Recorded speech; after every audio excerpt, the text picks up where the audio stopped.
Living in an insane world. Trump care, AHC, whatever you want to call it today. No conservative is going to like any healthcare bill passed. They do not believe government has any right or say in how our bodies are treated or allowed to do to them. Doing like Democrats did is inviting Republicans and Trumps to go the same path of 2010. Personally, it seems petty to remove Obama's name from the one thing he has as a legacy. Changing the title does not change the fact that thanks to him and the sacrifice of Democrats, we have a new infringement on our rights because we would rather get an imaginary freebie over keeping the Constitution and our freedoms from eroding further. The Vietnam hippie generation, my generation, disgusts me. The World War II generation suffered the Great Depression and World War II. They cared enough about their children that they wanted them to have what they did not.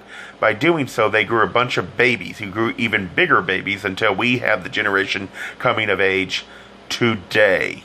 Sorry if that sounds too rude, but it is true, in my opinion. Thank God most of the World War II generation did not have to watch the last 3 decades. For those like my mother who just passed, at least she didn't have to watch this generation sell out the country for a handful of beans.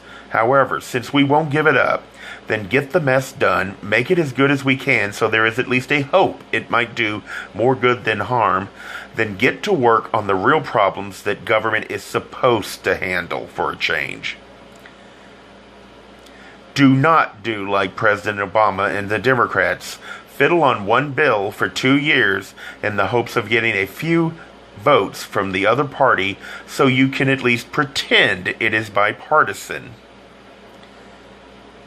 Just hold your nose like American voters had to on November the 8th and make the best of what you have to choose from and spend the rest of the time doing positive things so we will have a reason to vote for a change instead of despairing that yet again our leaders, all of them, let us down. The rest who demand purity of ideas, remember what happened to the last president that was so arrogant he couldn't be bothered to make a deal.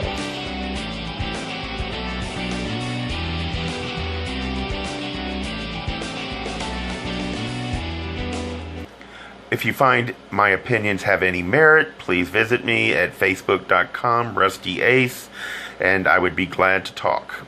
Thank you.